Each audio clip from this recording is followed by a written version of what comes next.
사무엘상 31장 437페이지, 구약성경 437페이지, 31절, 32절.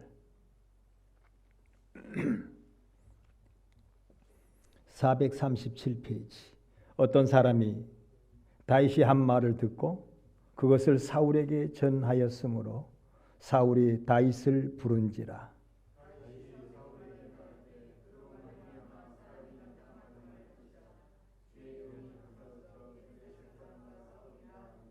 아멘. 32절까지 말씀입니다. 이 말씀의 배경은 이스라엘과 블레셋이 전쟁을 하는데 다윗은 아직 나이가 어려서 그 전쟁에 참여할 수 없는 나이였습니다. 어린 소년이라고 했어요. 그런데 블레셋에는 물론 모든 블레셋의 사람들이 장정이 여기 성경에 나오는 대로 대단히 컸어요. 그런데 그 중에 축출하게 특별히 큰 사람이 있는데 대장군 골리앗이었습니다. 아마 키가 3m가 가까운 것 같아요. 사람이 여러분 3m가 된다 그러면 어마어마한데, 근데 역사적인 증거로 그런 두골이 나왔다고 그래요. 옛날에 사람들요, 이 네피림족이라 그러죠. 두골 하나만 이 사람이 이른대요. 두골 하나만. 근데 그게 역사적으로 사실이라는 거예요. 참 성경에 기록된 것이요, 그대로 역사적인 증거가 나타납니다. 그들의 그 두골들은 그러니까 평균이 2m 50 이상이라는 거예요. 그 네피림족이. 근데 이 골리앗이라고 하는 대장군은 그러니까 그들보다 훨씬 더 컸으니까. 그러니까 그때 당시에 3m들이 있다고 그래요. 키가 3m. 키가 3m면 여러분 아마 손을 이렇게 내밀면 저 천정 가까이 돼 버리는 거예요. 우리 교회 천정이 지금 6m 이상 될 거예요. 어쨌든지 엄청난 겁니다. 키를 팔딱 하면 저 천정이 닿는 거예요. 퉁부이 잡고만 닿죠. 이렇게 큰. 그러니까 이스라엘하고 이 블레셋하고 전쟁을 하는데 도무지 전쟁을 아예 나갈 수도 없는 거예요. 지레 두렵고 근심되고, 아니 뭐 전쟁을 할 수가 있어야죠. 그들은 어마어마한 키고 이스라엘은 보통 평균이니까, 메뚜기 같으니까 도무지 전쟁이 안 되는 거야. 그래서 벌벌 떨고 다들 두려워서 전쟁에 임하지 못하고 있는데, 그나마 막 골리앗이 말을 하는데 얼마나 이 두골이 크고 얼마나 이 성대가 컸으면, 그러잖아요. 호랑이가 머리통이 크니까 왕 하면 뭐 이 산에서 저 산까지 왕왕 울린다고 그래요. 그리고 여러분 또 사막에서 아프리카 광야에서 사자가 웍웍 하고 울면 이 전체 이 소리가요 완전히 그냥 그 광야에 퍼진다고 그래요. 그래서 이 호랑이가 한번 울면 몇 킬로 소리가 몇 킬로를 가버린대요. 그런데 이 어마어마한 큰 이 골리앗 대장군이 큰 소리로 외치는 거예요. 이 겁쟁이들아, 나와서 나와 싸우자 하고 막 이 강아지만도 못한 것들 뭐 조금 하나 막 외쳐대니까 그 소리가 막 기가 웡웡웡 하니까 누가 나가겠어요? 사울이 이스라엘 사람들 중에는 크다 그랬거든요. 왕이요. 머리 하나 더 커요. 근데 사울도 기가 죽어가지고 꼼짝 못하고 못 나가는 거예요. 벌벌 떨고 있는데 다윗이 이 소년, 미소년이죠. 아직 군대도 올 수 없는, 지금 형들이 난리하잖아요. 큰형 엘리압이 28절에 그렇게 얘기하죠. 그 큰형이 엘리압이 다윗에게 사람들에게 하는 말을 들은지라 그가 다윗에게 노를 바라요. 큰형님이 다윗에게, 다윗은 8번째 아들이잖아요. 그러니까 이 큰형님은 나이가 지금 많아도 한참 많죠.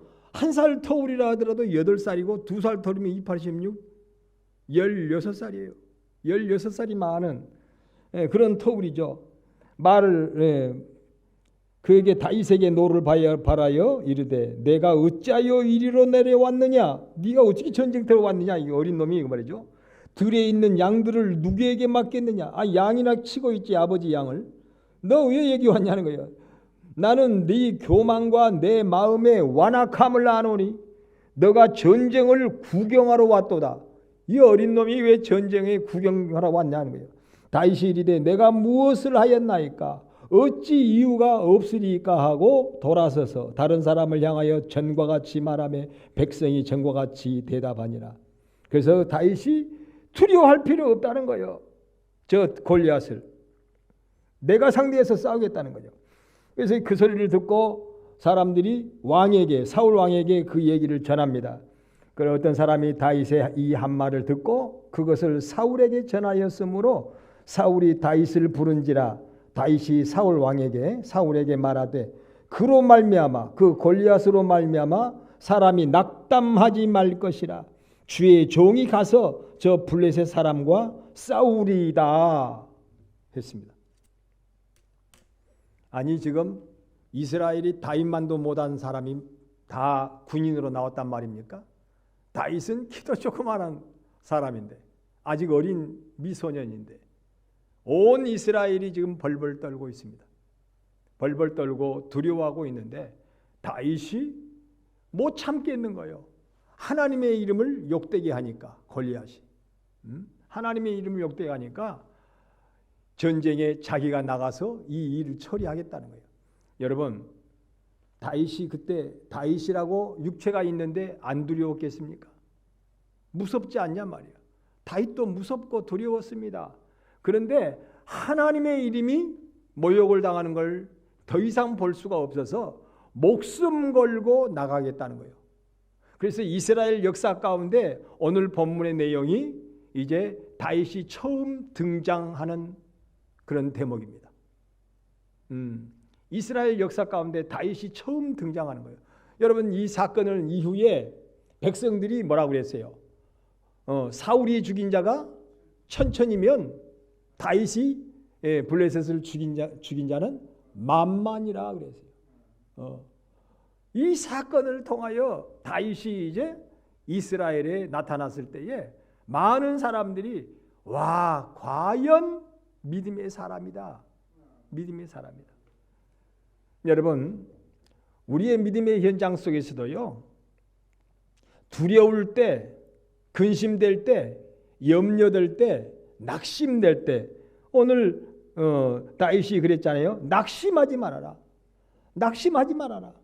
온 백성들이 임금까지 다 낙심하고 있는데 그럼 다윗이라고 낙심 안 되겠어요? 하나님 앞에 목숨을 걸었기 때문에 그 전쟁에 자기가 나가겠다는 거예요. 더 이상 하나님의 이름을 욕되게 할 수는 없다는 거예요. 여러분, 그러한 믿음이 있었기 때문에 다윗은 이스라엘 중에 가장 위대한 왕이었다고 역사에 그렇게 기록하고 있습니다. 뭔가 하나님의 위대한 역사를 이루는 사람은요, 뭔가 달라도, 뭐 텔레비에 누가 그러더라고요. 임플란트도 뭔가 달라도 다르다네.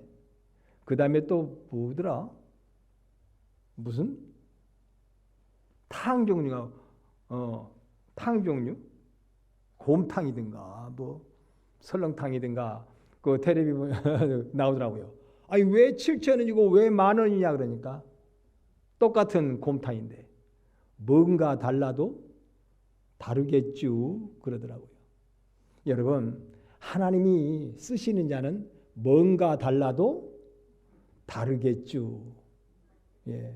하나님께서요, 쓰실 자는 반드시 때가 되면 어느 때에 부르시는데 보통 사람들은 다 낙심하고 있을 때, 보통 사람들은 두려워서 다 이 전쟁에 피하여 도망가려고 전전긍긍하고 있을 때에 목숨 걸고 주 앞에 나가는 사람, 하나님의 영광을 위해서라면, 하나님의 나라를 위해서라면 내가 목숨도 아깝지 않고 나가겠다는 거예요. 여러분, 그렇게 다윗은 이스라엘 역사 가운데 등장을 합니다. 달라도 달라요. 뭔가 달라요. 여러분, 우리가 아는 대로 이스라엘 백성들은 광야에서 그들은 배부르고 등 따시면 먹고 마실 것이 족하면 뭐 했어요? 그들은 하나님 앞에서 그냥 춤추고 소고치고 노래하면서 즐겁다고 그랬습니다.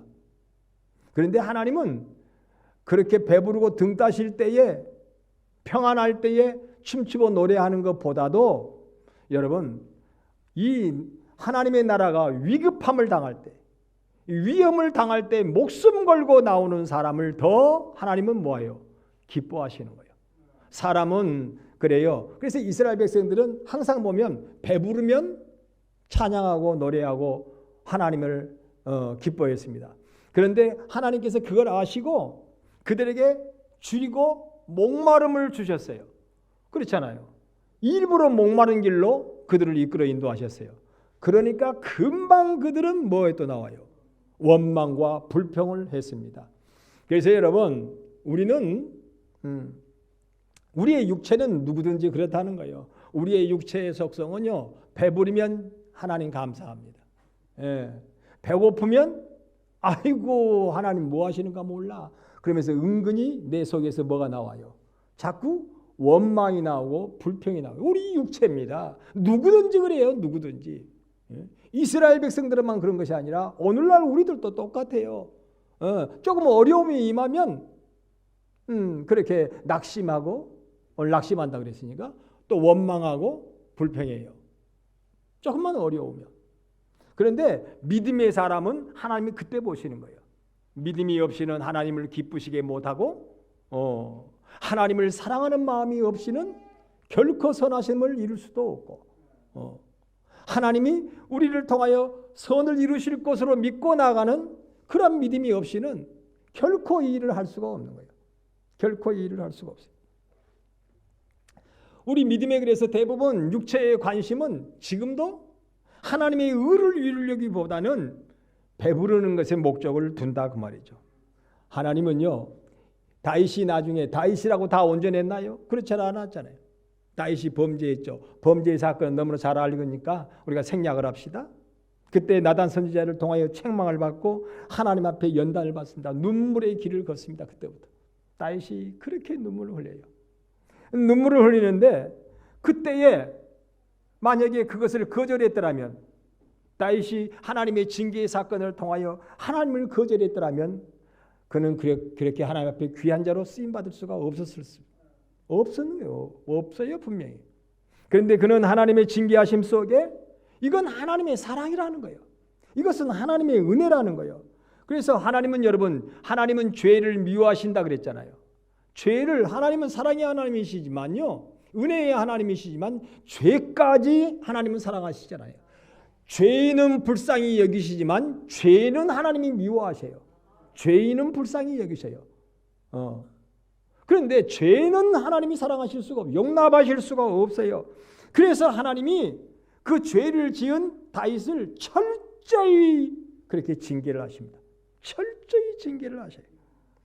그래서 결국은 다윗이 그 죄를 어떻게 되냐면 자기도 죄를 미워할 뿐만 아니라 죄를 거절합니다. 그때부터 다윗이 자꾸만 새로워지는 거예요. 매일매일 울었다 그랬으니까. 매일매일 울었다 그랬어요. 회개하면서. 그러니까 점점 누구를 배워가는 거예요. 예, 예수님 곧 하나님을 배워가는 거예요.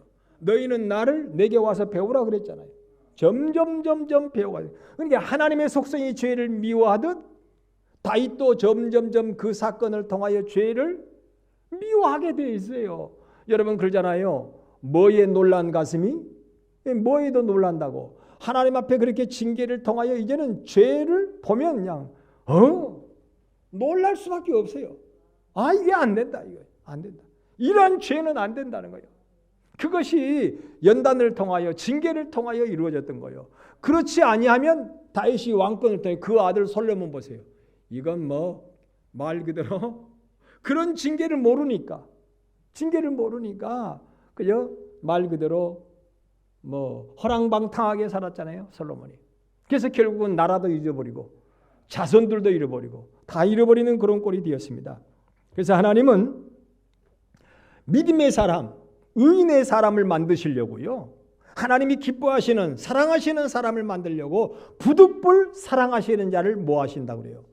징계하실 수밖에 없어요. 그런데 많은 사람들이 대부분 육체의 사람들은 징계는 싫어해요. 조금 목마른 거 싫어하고 조금 배고픈 거 싫어하고 조금 힘든 거 싫어하고 오늘 낙심되는 일이 있으면 싫어하고 괴로운 일이 있으면 싫어하고 하나님이 그것을 통하여 우리를 연단하신 줄 모르고 하나님이 그것을 통하여 우리를 훈련하신 줄 모르고 환난은 인내를 인내는 연단은 소망을 이루게 하시는 참으로 믿음의 사람으로 세우시려고 한 사람을 하나님 복된 자로 세우시려고 하시는 것을 알지 못하고 그저 우리는 육체는 어렵기만 어려우면 힘들기만 하면 괴롭기만 하면 슬프기만 하면 배고프기만 하면 무조건 싫어하는 거예요. 그것을. 근데 다윗은 그러지 않았어요. 오히려 이것이 하나님의 은혜라는 거예요.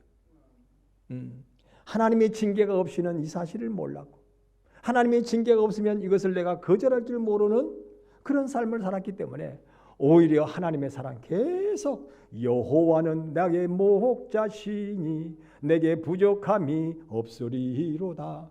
내가 이 주의 길을 따라갈 때에 의의 길을 따라갈 때에 사망의 음침한 골짜기에서 이 해받음을 받는 것도 하나님의 인도하심이었다는 거예요.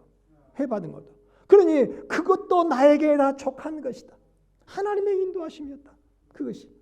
근데 보통 육체의 사람은 그런 사망의 음침한 골짜기에서 해를 받으면 어때요?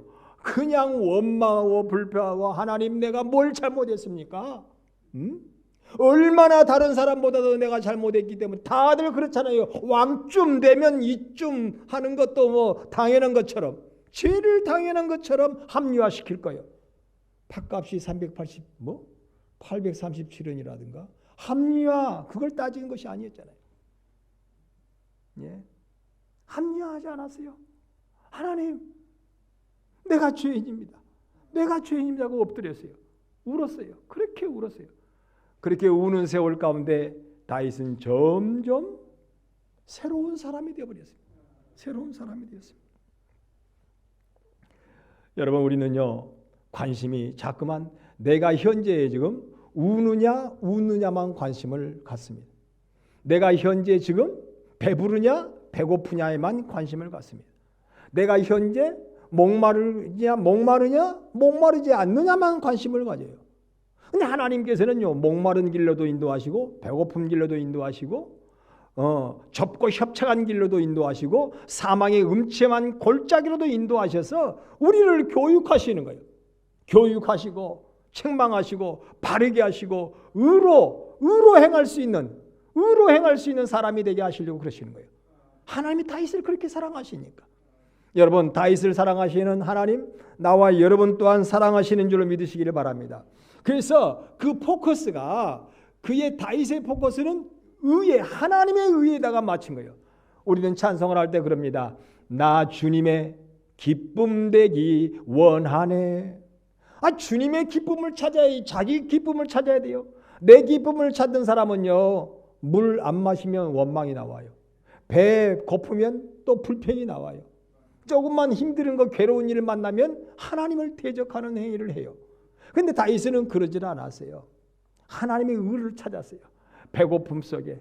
여러분 다윗이요 블레셋 땅에 가지고 수염을 잡고 흔들어대고 뺨을 치고 침을 뱉고 그랬어요. 그런데도 거기서 가만히 미친 사람처럼 그걸 모든 걸 당하면서 거기서 뭘 배워요? 하나님의 의를 배워갑니다. 기가 막힌 사람이에요 다윗이. 그 수초를 그래서 결국은 여러분 예수님의 형상 나 예수의 형상 나 입기 위해 그렇게 우리 찬양하잖아요. 정말 예수님의 형상 나 입기 해요? 우리가 믿음으로 살아가십니까? 거기다가 포커스를 맞춰 보십니까? 이 사람들이 그러질 않아요. 다윗은 여러분 그 어려움 가운데 자꾸만 예수님 형상 담기 위해서 거기다가 포커스를 놓고 맞췄어요. 모든 걸 맞췄어요. 그랬더니 그가 의의 눈이 점점점 어떻게 됐어요? 밝아졌어요. 참 기가 막혀요. 눈이 밝아졌어요. 신령한 눈으로 밝아졌어요. 하나님의 믿음의 사람으로 그는 밝아진 그런 사람이 되었어요. 그래서 내 마음에 오죽하면 하나님께서 그러셔요. 다윗은 내 마음에 합한 자래요. 너무너무 합당한 사람이래. 그는 배부르고 풍족한 것에 포커스를 안 맞췄어요. 하나님의 의에, 하나님의 기쁨 되는 것에 포커스를 맞췄어요. 그랬더니요, 참 시작이 반이라고요. 그렇게 인생의 포커스를, 그리스도인의 삶의 포커스를 거기다 맞추니까요, 점점 그렇게 변했어요. 하나님의 사람으로, 하나님의 기뻐하시는 사람으로, 하나님이 찾으시는 믿음의 사람으로 다윗이 세워졌습니다. 정말 예수님의 형상을, 다윗의 모습을 보면요, 예수님의 형상이 거기서 나와요. 오늘 우리들에게도 똑같아요. 하나님의 의에다가 우리가 포커스를 맞추면요, 점점 예수님의 형상을 입게 하나님 만드십니다. 오늘 본문 다시 한번 말씀 보면서 마치려고 해요. 다윗이 32절에 사울에게 말하되 그로 말미암아 사람이 낙담하지 말 것이라. 주의 종이 가서 목숨 걸고 가서 어떤 희생과 아픔이 있어도 내가 가서 그 블레셋 사람과 싸우리이다. 죄와 더불어 싸우리이다. 선하지 않는 것에 그것과 싸우리이다. 그래서 하나님의 의를 나타내고 하나님의 영광을 나타내며 하나님의 나라를 번성케 하리이다. 여러분, 그렇게 다윗이 나갔기 때문에 다윗을 하나님은 그렇게 이스라엘 역사 가운데 가장 위대한 왕으로 그를 쓰셨습니다. 하나님의 마음에 합한 자였기 때문에 여러분, 이 시대에도 하나님의 마음에 합한 자 되시기를 주의 이름으로 축원합니다. 100사람 1000사람이 다 두려움과 낙심 속에 원망 불평해도 한 사람인 내가 하나님 앞에 목숨 걸고 하나님이 쓰시고자 하는 믿음의 사람만 된다면요, 하나님은 다윗을 역사 속에 위대한 왕으로 쓰신 것처럼 이 시대에 하나님은 나와 여러분을 쓰실 줄로 믿습니다. 기도하겠습니다. 고마우신 주님 감사합니다.